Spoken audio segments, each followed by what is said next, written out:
నమస్తే. ఇన్నాళ్ళు నన్ను సపోర్ట్ చేస్తూ, ఎంకరేజ్ చేస్తూ మీ ప్రేమని నాకు అందిస్తున్న ప్రతి ఒక్కరికి కృతజ్ఞతలు.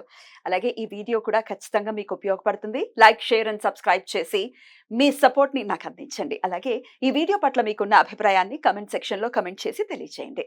ఇప్పుడు వీడియోని చూద్దాం.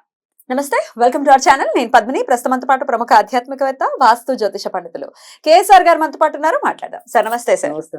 గురుపుష్యమి యోగం మరొక్క మారు రాబోతోంది. గురుపుష్యమి యోగం వచ్చినప్పుడు ఖచ్చితంగా ఆ రోజుని గుర్తు చేయటం కానీ, వస్తోందని ప్రేక్షకులకి చెప్పటం కానీ మనం ఎప్పుడు చేసేటటువంటి విషయమే. అయితే 26వ తారీఖు గురుపుష్యమి యోగం వస్తోంది, కానీ రాత్రిపూట వస్తోంది కాబట్టి సమయం ఒకసారి మీరు చెప్పండి.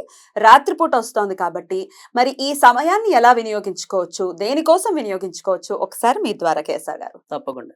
అంటే ఇక్కడ ఏ పుష్యమి యోగమైనా అంటే 2 రకాల పుష్యమి యోగం మనకి పట్టడం అనేది, అంటే ఆదివారం పుష్యమి కలిసి వచ్చిన ఒక యోగం అనేది, తర్వాత గురువారం నాడు పుష్యమి కలిసి వస్తే కనుక ఒక యోగం అనేది, ఇలా మనకి 2 పుష్య యోగాలు చెప్పడం అనేది అయితే ఉంది.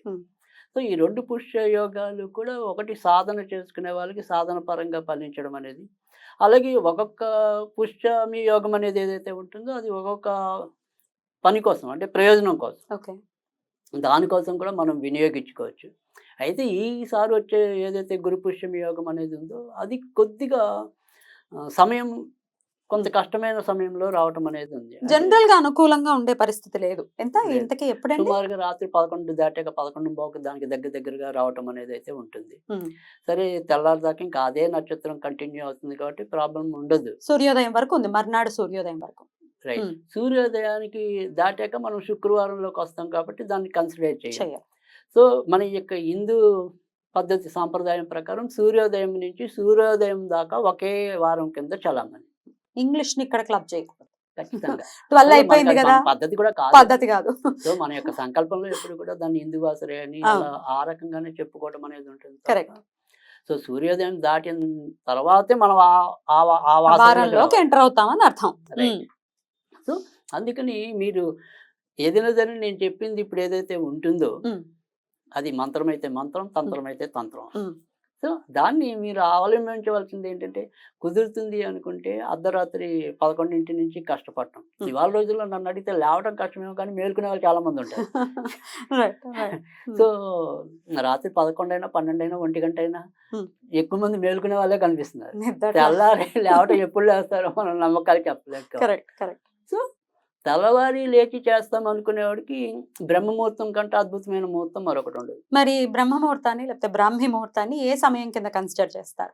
అది ఇప్పుడు ఇంచుమించుగా మనకి నడుస్తున్న దాని ప్రకారం అయితే కనుక 4:40 నుంచి సుమారుగా 5:20 దాకా రావటం అనేది అయితే ఉంది చెప్తూ ఉంటారు. ఓకే. సో అయినా కానీ నేను అది కూడా అంటే బ్రాహ్మీ ముహూర్తాన్ని పక్కన పెడితే కనీసం సూర్యోదయం దాకా మనకి ఇదే వారం, ఇదే పుష్యమి నక్షత్రం అనేది అయితే ఉంటుంది కదా. కరెక్ట్.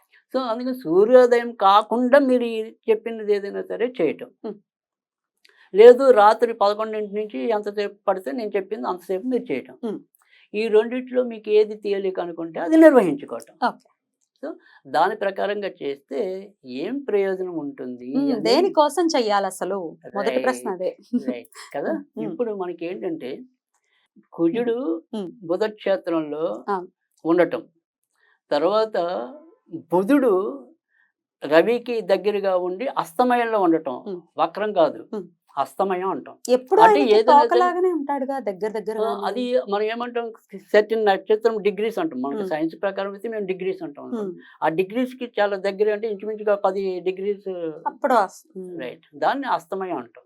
సో ప్రస్తుతం అస్తమయం అనేది కూడా ఉంటుంది కాబట్టి ఆయన యొక్క కాంతి పరిపూర్ణంగా ఉండకపోవటం అనేది. ఓకే. తర్వాత ఎవరైతే మరి కష్టమైన వృత్తుల్లో ఉన్న వాళ్ళందరికీ ఆల్రెడీ ఇప్పటికే శని వక్రంలో ఉన్నాడు.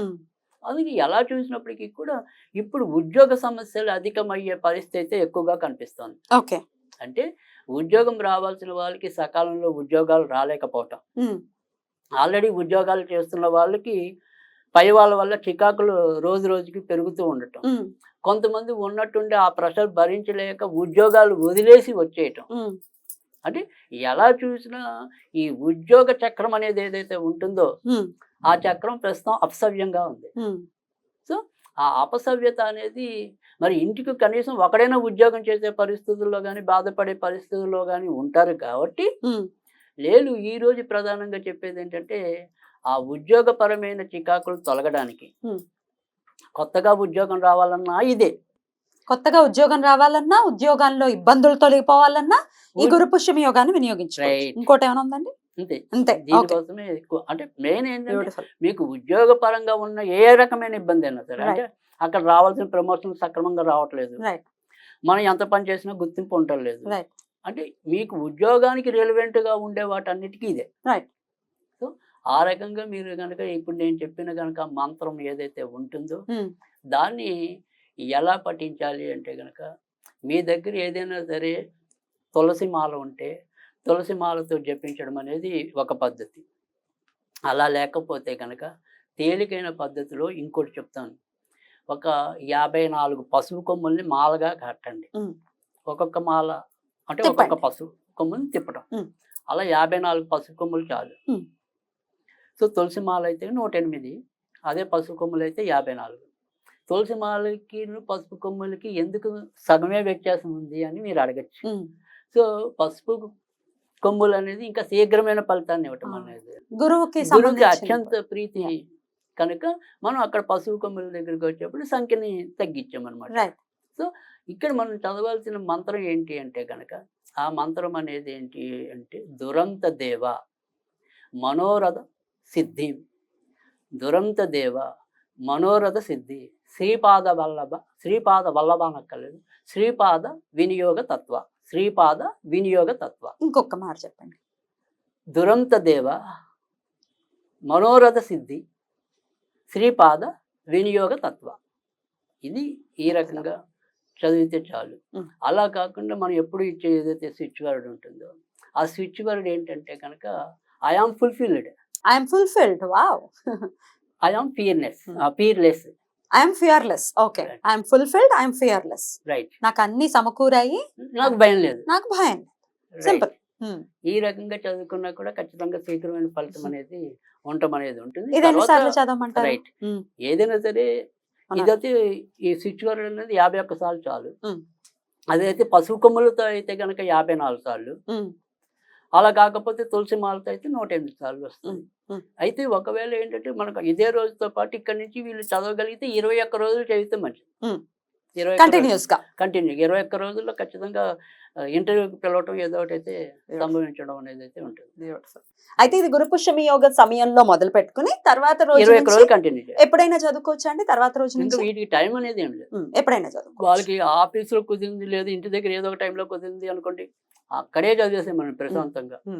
Right. దేవుడి దగ్గర కూర్చొని చదవాల్సిన అగత్యం కూడా ఏమి లేదు.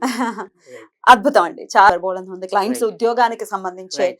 అడుగుతూ ఉన్నారు కానీ Right. సో ఉద్యోగం, మంచి ఉద్యోగం వాళ్ళకి దక్కి వాళ్ళు చాలా ధర్మబద్ధంగా ఉద్యోగాన్ని నిర్వర్తిస్తూ Right. ఉద్యోగానికి వచ్చినటువంటి లోటు లేకుండా ఉండాలి అంటే గురు పుష్యమి యోగాన్ని వినియోగించుకోవాలి. అలా వినియోగించుకోవాలి మన వాళ్ళని మనస్ఫూర్తిగా కోరుకుంటూ చాలా అద్భుతంగా మాకు వివరించినందుకు మీకు కృతజ్ఞతలండి. Thank you. నమస్కారం.